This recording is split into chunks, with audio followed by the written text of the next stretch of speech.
اعوذ باللہ من الشیطان الرجیم بسم اللہ الرحمن الرحیم۔ حنان دعا سن لے، منان دعا سن لے، حنان دعا سن لے، منان دعا سن لے، اللہ میرے یا رب ذیشان دعا سن لے۔ الحمدللہ رب العالمین والصلاة والسلام علی اشرف الانبیاء والمرسلین وعلی آلہ وصحبہ اجمعین، اما بعد۔ حضرات گرامی قدر، ہم سب جانتے ہیں کہ رمضان مبارک میں ایک رات آتی ہے جس کو لیلۃ القدر کہا جاتا ہے، جسے قرآن حکیم نے 1000 مہینوں سے افضل قرار دیا ہے۔ یہ رات رمضان مبارک کے اخیر عشرے میں آتی ہے، اور اب اخیر عشرہ رمضان مبارک کا شروع ہو چکا ہے، لہذا اس کی ہم سب کو قدر کرتے ہوئے اسے پانے کی کوشش کرنا چاہیے۔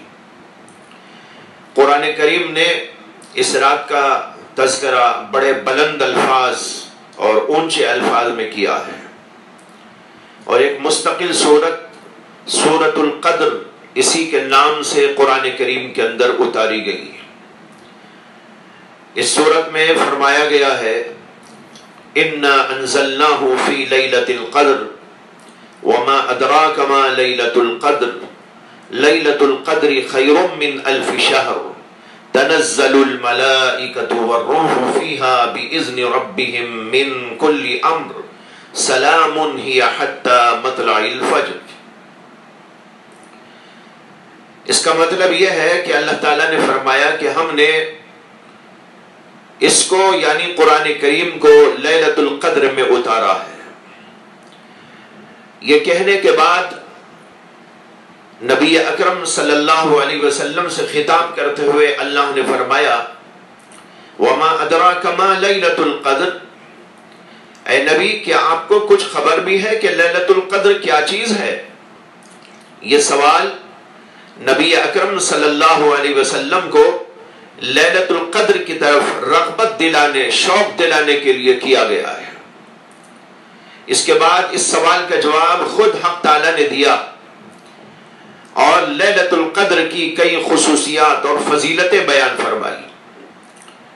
چنانچہ فرمایا لیلۃ القدر خیر من الف شہر، لیلۃ القدر 1000 مہینوں سے افضل رات ہے۔ دوسری بات فرمائی تنزل الملائکۃ والروح فیہا باذن ربہم من کل امر، کہ اس رات اللہ کے فرشتے اور روح یعنی جبریل امین علیہ السلام، جو فرشتوں کے سردار ہیں، اپنے رب کے حکم سے دنیا میں ہر حکم اور فیصلے کو لے کر اترتے۔ اور تیسری بات فرمائی سلام ہی حتی مطلع الفجر، کہ یہ رات پوری کے پوری صبح ہونے تک سلامتی ہی سلامتی والی رات ہے۔ محترم حضرات، یہاں میں چند اہم امور کی طرف آپ کی توجہ مبذول کرانا چاہتا ہوں جن کا تعلق لیلۃ القدر سے ہے۔ پہلی بات یہ سمجھیے کہ حضرات مفسرین کرام نے اس سورت کے شان نزول میں متعدد روایات نقل کی ہیں، جن سے ظاہر ہوتا ہے کہ لیلۃ القدر کا یہ عظیم عطیہ اور عظیم نعمت خاص طور پر محمد صلی اللہ علیہ وسلم کی امت کو عطا فرمائی گئی، کسی اور امت کو اس سے مشرف نہیں کیا گیا۔ اس سلسلے میں جو روایات آئی ہیں ان میں سے ایک روایت یہ ہے کہ حضرت علی کرم اللہ تعالی وجہہ اور حضرت عروہ، یہ دونوں حضرات روایت کرتے ہیں کہ رسول اقدس صلی اللہ علیہ وسلم نے ایک دن بنی اسرائیل کے بزرگوں کا اور انبیاء کا تذکرہ کیا جنہوں نے 80 برس تک اللہ کی عبادت اس طرح کی کہ پلک جھپکنے کے برابر بھی کوئی گناہ اور نافرمانی نہیں کی. پھر آپ نے ان 4 حضرات کا نام لیا.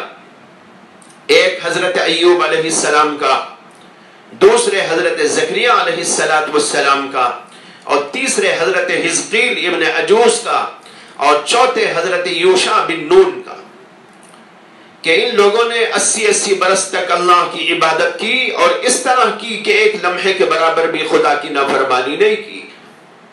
اس پر حضرات صحابہ کو تعجب ہوا، اور تعجب اس لیے ہوا کہ ایسی عبادت اور اتنی طویل مدت تک یہ تو ہم سے نہیں ہو سکتا. اس کے بعد جبریل امین علیہ السلام اللہ کے نبی علیہ السلام کی خدمت اقدس میں آسمانوں سے تشریف لے آئے. اللہ نے ان کو بھیجا اور آ کر انہوں نے عرض کیا کہ اے محمد صلی اللہ علیہ وسلم، آپ کے امتی ان حضرات کی عبادت پر تعجب کر رہے ہیں جنہوں نے 80 برس تک عبادت کی. اللہ تبارک و تعالی نے آپ پر اس سے بھی بہتر چیز نازل کی ہے. پھر انہوں نے یہی سورت کریمہ اللہ کی طرف سے نازل فرمائی، آپ کے قلب اطہر پر اس کو جو ہے نازل کیا. پھر فرمایا کہ یہ لیلۃ القدر اس سے افضل ہے جس پر آپ نے اور آپ کی امت نے تعجب کیا تھا. یہ سن کر رسول اللہ صلی اللہ علیہ وسلم کو بہت خوشی ہوئی. اس سے معلوم ہوتا ہے کہ خاص اس امت کو یہ تحفہ دیا گیا، اور اس میں عبادت کرنے کا ثواب 1000 مہینوں سے بڑھ کر ہے، جیسے کہ ابھی تفصیل عرض کروں گا. دوسری بات یہاں پر سمجھنے کی یہ ہے کہ لیلۃ القدر کو لیلۃ القدر کیوں کہتے ہیں. علماء نے اس کی 3 وجوہات بیان کی، کیونکہ قدر کے 3 معنی آتے ہیں. ایک معنی اس کے ہے عظمت، بڑائی، جلالت. جیسے ہم لوگ بھی کہا کرتے ہیں کہ بھائی باپ کی قدر کرو، تو قدر کے کیا معنی ہوئے؟ باپ کی عزت کرو، باپ کی عظمت کرو، باپ کی تعظیم کرو. اس رات کو لیلۃ القدر اس لیے کہتے ہیں کہ اس میں اللہ تبارک و تعالی نے قرآن جیسی قابل قدر چیز نازل کی، اور وہ کتاب بھی ہمارے پیغمبر محمد عربی صلی اللہ علیہ وسلم پر نازل کی، جو بڑے ہی قابل قدر ہے. یہ اس لیے اس کو قدر کی رات کہتے ہیں کہ اس میں عبادت کرنے والے کا مقام اللہ کے نزدیک بہت بڑھ جاتا ہے، اور وہ اللہ کے نزدیک قابل قدر لوگوں میں سے ہو جاتا ہے. دوسرا معنی اس کا ہے تقدیر. قدر کے معنی تقدیر کے بھی آتے ہیں، اور اس کو لیلۃ القدر اس لیے کہتے ہیں کہ اس رات اللہ کے فرشتوں کو اللہ تبارک و تعالی کی جانب سے تقدیری فیصلے بتائے جاتے ہیں، اور ان کو حکم دیا جاتا ہے کہ یہ تمہارے کام سپرد کر دیے گئے ہیں، یہ تقدیری فیصلے، اس کے اوپر عمل درآمد کرو. اور تیسری وجہ اور تیسرے معنی ہے قدر کے تنگی. جیسے قرآن کریم میں کئی جگہ آیا ہے من قدر علیہ رزقہ، اور بعض جگہ پر آیا اللہ یبسط الرزق لمن یشاء ویقدر. یہاں قدیرہ کے معنی اور اسی طرح یقدرو اس کے معنی آتے ہیں تنگ کرنا. اللہ کہتے ہیں جس کا رزق تنگ کر دیا گیا، اور فرمایا اللہ جس کا چاہتے ہیں رزق کشادہ کر دیتے ہیں اور جس کا چاہتے ہیں تنگ کر دیتے ہیں. تو یہاں پر قدر کے معنی آئے تنگی. اب سوال یہ پیدا ہوتا ہے کہ لیلۃ القدر کو تنگی کی رات کیوں کہتے ہیں؟ اس میں تنگی کیا ہوتی ہے؟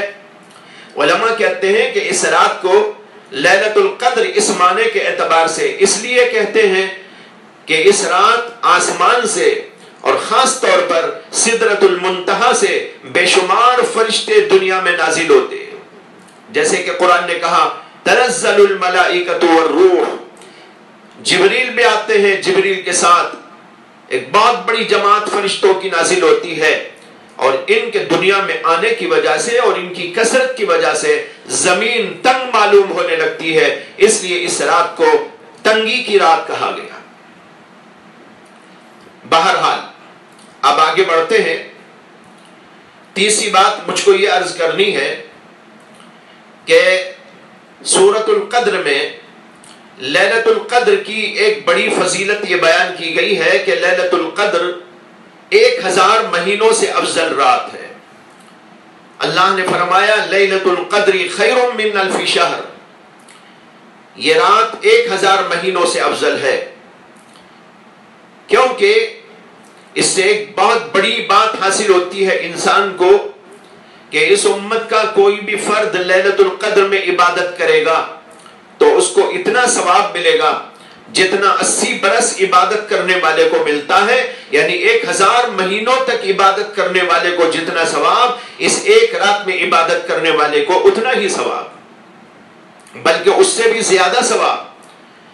کیونکہ لیلۃ القدر تو 1000 مہینوں سے افضل ہے.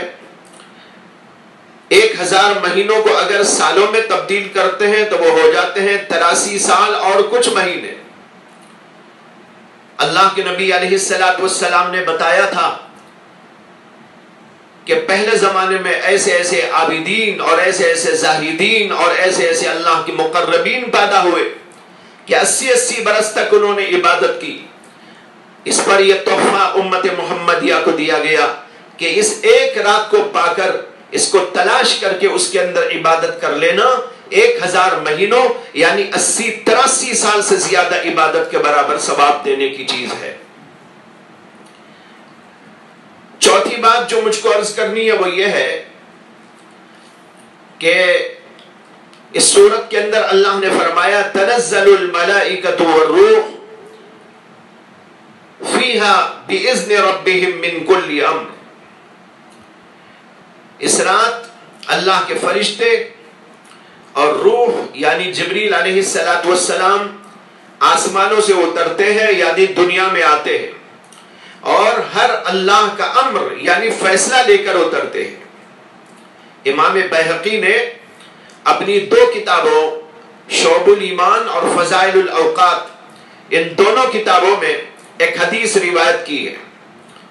لمبی حدیث ہے، اس میں سے ایک ٹکڑا یہ ہے کہ اللہ کے نبی علیہ السلام نے فرمایا اذا كان ليلة القدر نزل جبريل عليه السلام في كبكبة من الملائكة يصلون على كل عبد قائم او قاعد يذكر الله عز وجل.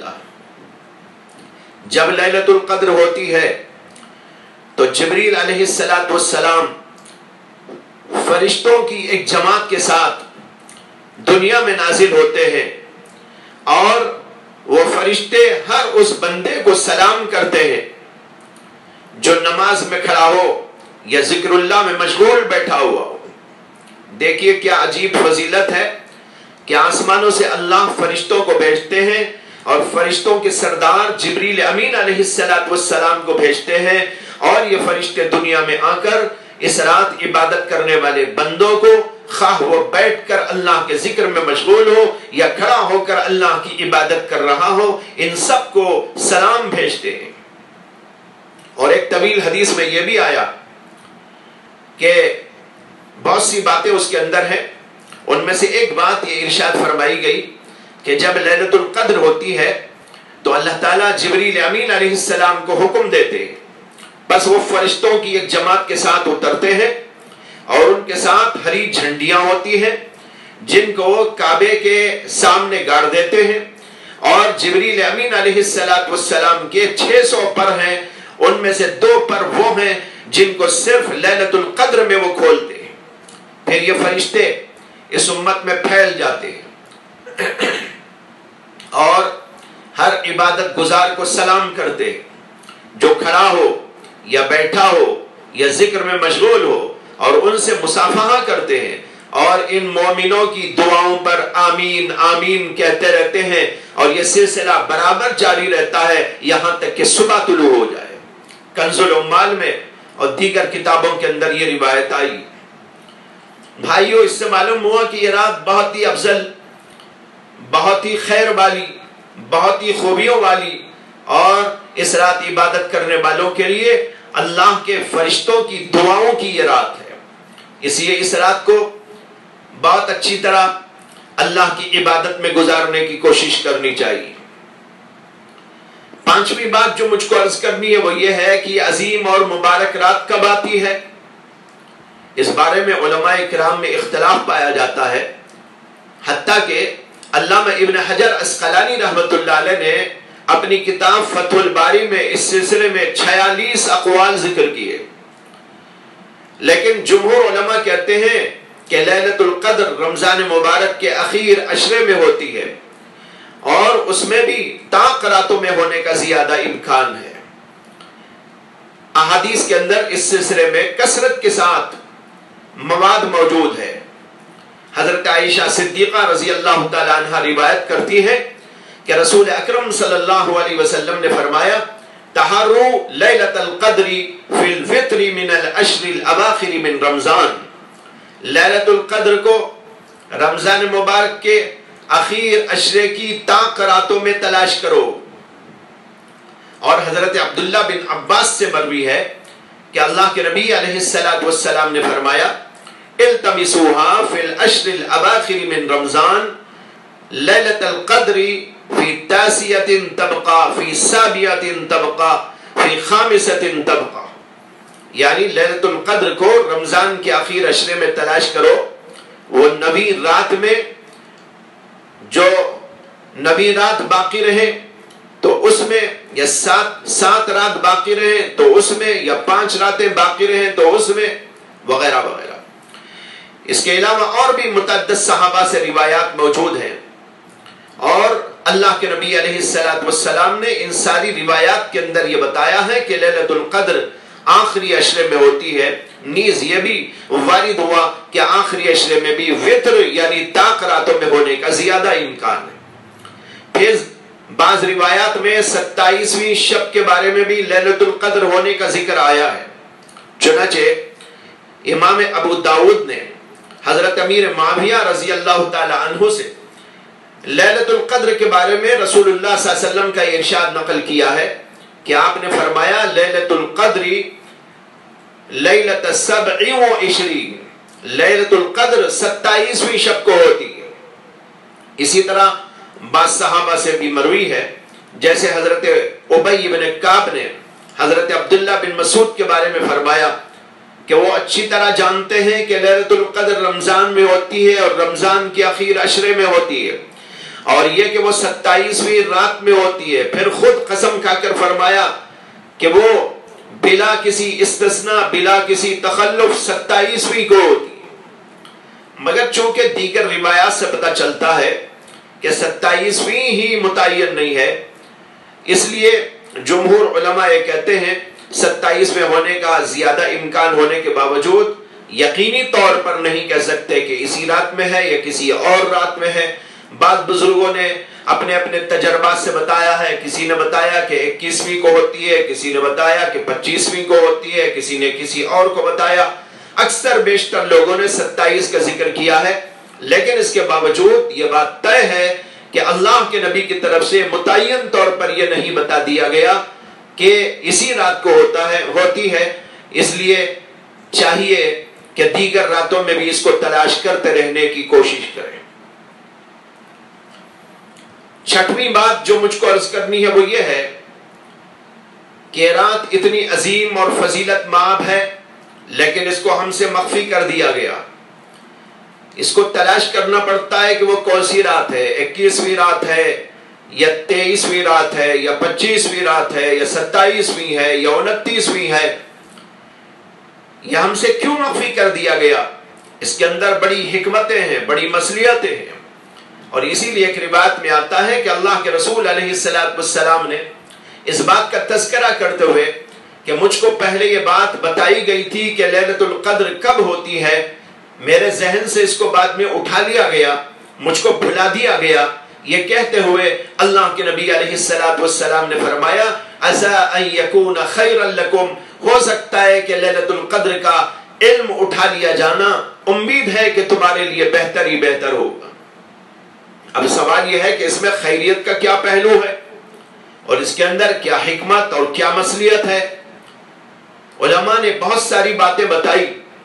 بعض علماء نے کہا کہ لیلۃ القدر کو چھپا دینے سے یہ فائدہ ہوا کہ اس کو پانے کے لیے لوگ اب محنت کریں گے، مجاہدہ کریں گے، اور صرف ایک رات نہیں بلکہ پورا عشرہ اخیرہ شب بیداری میں اور عبادت میں اور اطاعت خداوندی میں گزار دیں گے۔ اگر لیلۃ القدر کو متعین کر کے بتا دیا جاتا کہ فلاں تاریخ کو ہوتی ہے، فلاں شب کو ہوتی ہے، تو لوگ صرف اسی ایک رات میں عبادت کرتے اور راتوں میں سو جاتے۔ دیکھیے کتنی بڑی حکمت ہے کہ اس کو پوشیدہ کر کے ہم کو ایک کام میں لگا دیا، اور جب اس کی تلاش میں جستجو میں ہم لگے رہتے ہیں تو پھر اس کا ثواب اس رات کا جو ملنا ہے وہ تو ملتا ہے، اور دیگر راتوں میں جو ہم عبادت کرتے ہیں اس کا بھی ثواب ہم کو ملتا ہے۔ اور روایات سے معلوم ہوتا ہے کہ اللہ کے نبی علیہ السلام جو اعتکاف میں بیٹھتے تھے اس کی خاص مصلیت یہ تھی کہ لیلۃ القدر کو پانا چاہتے تھے۔ اب جو آدمی اعتکاف میں بیٹھ جاتا ہے تو جب تک وہ اعتکاف میں ہے عبادت ہی عبادت میں ہے، سو رہا ہے تو بھی عبادت میں ہے، نماز میں ہے تو بھی عبادت میں ہے، یا اور کسی کام میں کھانے پینے میں ہے تو بھی وہ عبادت میں ہے۔ اللہ کے نبی علیہ السلام چاہتے تھے کہ لیلۃ القدر کو پانا ہے، اور اس لیے اعتکاف میں بیٹھ جاتے تھے۔ جو اعتکاف میں بیٹھ گیا وہ عبادت ہی عبادت میں ہے، لہذا لیلۃ القدر آئے گی تو وہ ضرور مل کے رہے گی، اور اعتکاف کرنے والا اس سے کبھی محروم نہیں ہو سکتا۔ دوسری حکمت اور مصلحت یہ ہے کہ اگر لیلۃ القدر کو ظاہر کر دیا جاتا اور پھر بھی ہم اس میں عبادت کرنے میں کوئی کمی اور کوتاہی کرتے اور غفلت اندیشی کا ہم سے ظہور ہوتا تو اس عظیم نعمت کی کھلی ناقدری کرنے کی وجہ سے عذاب میں گرفتار ہو جاتے۔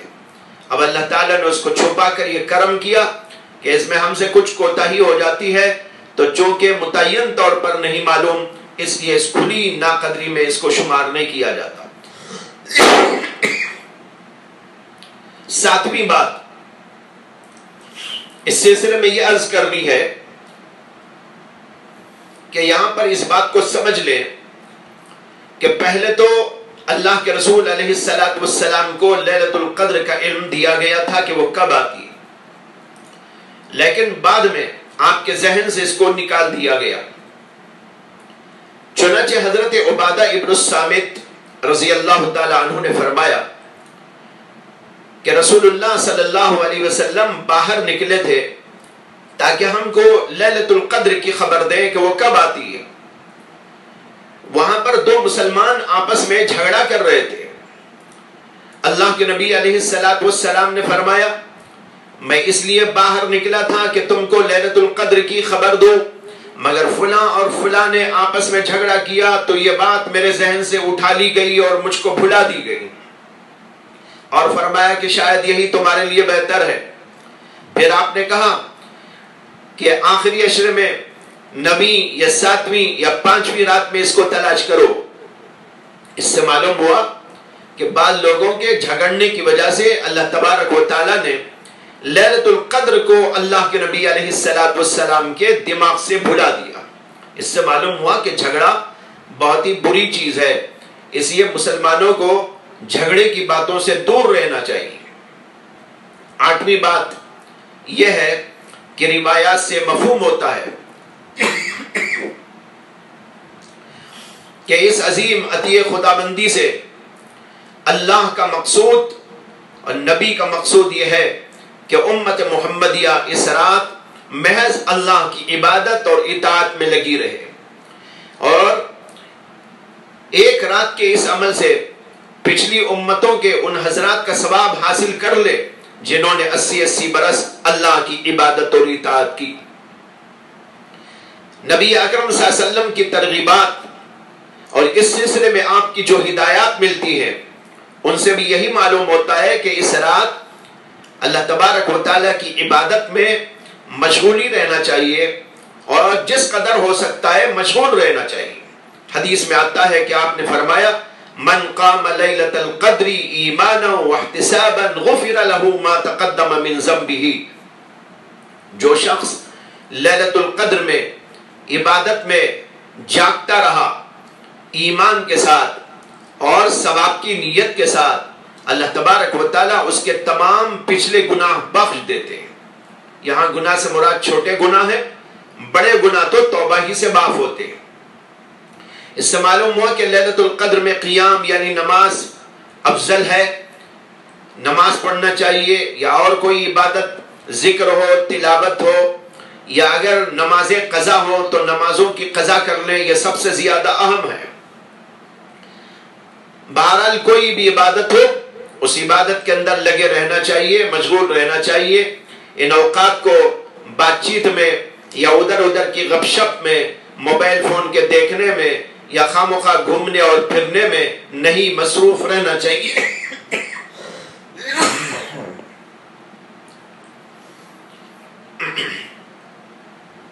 بہرحال اللہ کے نبی علیہ السلام نے اس رات میں عبادت اور اطاعت کی طرف رغبت دلائی، اور یہ بات ظاہر ہے کہ رغبت اسی لیے دلائی جاتی ہے کہ ایک کام اس موقع پر کرنے کا ہوتا ہے، لہذا ہم کو پوری مستعدی کے ساتھ یہ کام کرتے رہنا چاہیے۔